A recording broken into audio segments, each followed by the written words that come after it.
할렐루야. 사랑하는 대강의 가족 여러분, 오늘 하루도 하나님의 말씀과 동행하는 삶이 되길 소망합니다. 오늘 함께 나눌 하나님의 말씀은 데살로니가전서 1장 9절에서 10절 말씀입니다. 그들이 우리에 대하여 스스로 말하기를 우리가 어떻게 너희 가운데서 들어갔는지와 너희가 어떻게 우상을 버리고 하나님께로 돌아와서 살아계시고 참되신 하나님을 섬기는지와 또 죽은 자들 가운데서 다시 살리신 그의 아들이 하늘로부터 강림하실 것을 너희가 어떻게 기다리는지를 말하니 이는 장래의 노하심에서 우리를 건지시는 예수시니라. 아멘. 이 교회는 소문이 나야 합니다. 그런데 소문이 나는 것보다 더 중요한 것은 이 소문의 내용입니다.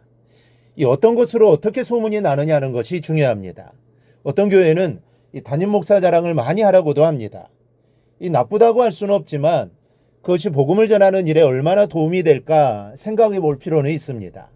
또 어떤 교회 성도들은 신축한 교회 건물을 자랑하기도 하고 또 교회 시설을 자랑하기도 합니다. 심지어는 교회 버스가 여러 대 있는 것까지 교회 자랑으로 삼는 이 성도들이 있습니다. 물론 그런 것들이 전도를 받는 사람의 입장에서는 귀가 쏠깃할 수도 있겠지만 전도는 말에 있는 것이 아니라 성령께서 나타나시는 능력에 있음을 생각하면 이 고개를 가웃하게 합니다. 이 데살로니가 교회는 좋은 소문이 널리 퍼진 교회입니다. 바울은 오늘 본문에서 이 데살로니가 교회의 소문의 내용을 말하고 있습니다. 그런데 그 내용에는 목사님 자랑이 없습니다. 교회 건물의 자랑도 성도의 숫자에 대한 자랑도 없습니다.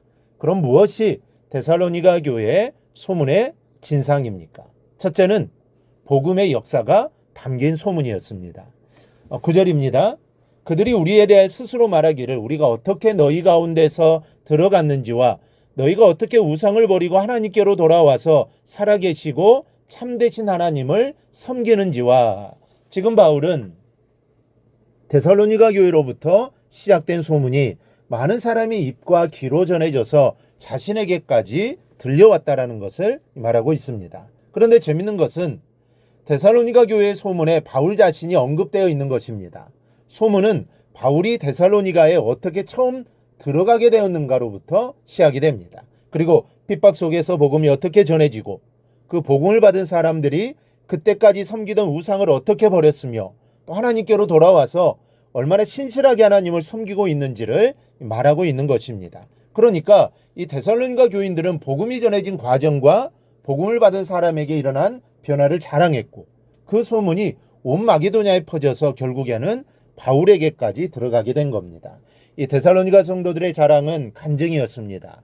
이것이 그리스도인의 자랑이요 소문이 되어야 합니다. 마치 이런 것입니다. 우리 동네 세탁소 아저씨가 누구의 전도를 받아서 신앙생활을 시작했는데 얼마나 변했는지 전에는 매일 얼굴을 찡그리고 신경질만 부리고 손님들한테는 퉁명스럽던 사람이 지금은 부드럽고 또 손님들한테 그렇게 친절하대. 그래, 교회에 뭔가 있는 것 같아. 인생의 온갖 고난은 다 짊어진 것 같은 사람이 저렇게 변했으니까 말이야. 이 교회는 다른 소문들보다 다른 자랑거리보다 이런 자랑거리들과 소문들이 가득 넘쳐야 하는 겁니다. 이것이 데살로니가 교회의 소문의 진상인데 이런 소문이 우리 교회의 소문이 되어야 될 줄 믿습니다. 대강교회도 예수 믿고 변화된 모습 이런 간증거리가 넘쳐나길 바랍니다. 그리하여 고뇌 방주 역할을 잘 감당하는 교회가 되기를 축복합니다. 둘째는 부활과 영생이 담긴 소문이었습니다. 10절은 이렇게 이어집니다. 또 죽은 자들 가운데서 다시 살리신 그의 아들이 하늘로부터 강림하실 것을 너희가 어떻게 기다리는지를 말하니 이는 장래의 노하심에서 우리를 건지시는 예수시니라. 데살로니가 교회는 주의 재림을 기다리는 신앙 성격이 아주 강한 교회였습니다. 재림에 대한 소망이 너무 커서 이 땅의 삶에 문제가 생길 지경으로 주님 오시기를 대망했습니다. 그러니 주님의 부활과 재림을 얼마나 말하며 다녔겠습니까? 확신을 가지고 예수님께서 언제 오실지 모르니 주님을 영접하고 그날을 예비하고 기다려야 한다고 강하게 전파하고 다녔을 겁니다. 그런데 우리의 모습은 어떠합니까? 예수님의 부활과 다시 오시는 재림이 전도의 내용이 되고 있습니까? 그저 예수 믿고 구원받으라는 말이 전도의 전부가 되는 신앙인이 너무나 많습니다. 물론 이렇게라도 해야 합니다. 이렇게를 하지 않는 성도들이 있습니다. 하지만 우리의 간증은 이게 다가 아닙니다. 말할 게 얼마나 많습니까? 우리가 얼마나 좋은 예수를 믿고 또 얼마나 귀한 은혜를 체험했고 또 얼마나 좋은 하나님 나라에 가게 될 것인데 전도의 내용이 이 하나뿐이라면 어떻게 되겠습니까? 그러니 우리는 우리의 입술을 통해 이러한 은혜들을 나누어야 합니다. 그리고 우리 스스로가 주님의 부활을 경이롭게 생각하지 않고 주님의 재림과 하나님의 나라를 깊이 소망하지 않는 점도 있습니다. 물론 시한부 종말론과 같이 성경적이지 않은 방법으로 재림을 고대하고 피폐를 끼치는 일은 아주 잘못된 일이나 성경적으로 성실하게 재림을 기다리고 전하는 것은 지금도 주님께서 절실하게 원하시는 사역임을 우리는 명심해야 합니다. 어떤 이들은 현대의 삶이 너무 살기 좋아져서 하나님 나라나 주님의 재림과 종말을 말해도 듣지 않을 것이라고 짐작을 합니다. 물론 현대인들이 그런 성향도 가지고 있지만 이것은 구원 사역을 가로막는 사단의 역사일 뿐입니다.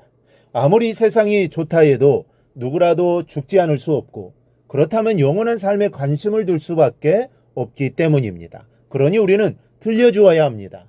영원한 나라에 대해 부활과 영생에 대해 들려주어야 합니다. 이게 우리의 사명입니다. 여러분, 우리 교회는 소문이 나야 합니다. 좋은 소문이 나야 합니다. 주님께서 기뻐하시는 내용으로 소문나는 교회가 되어야 합니다. 대강교회가 이런 소문이 나서 말세에 깨어 능력을 힘입는 교회가 되어지기를 주님의 이름으로 축원합니다. 오늘 묵상한 말씀을 굳게 잡고 삶으로 실천하며 살아내는 대강의 모든 성도들이 되기를 축복합니다.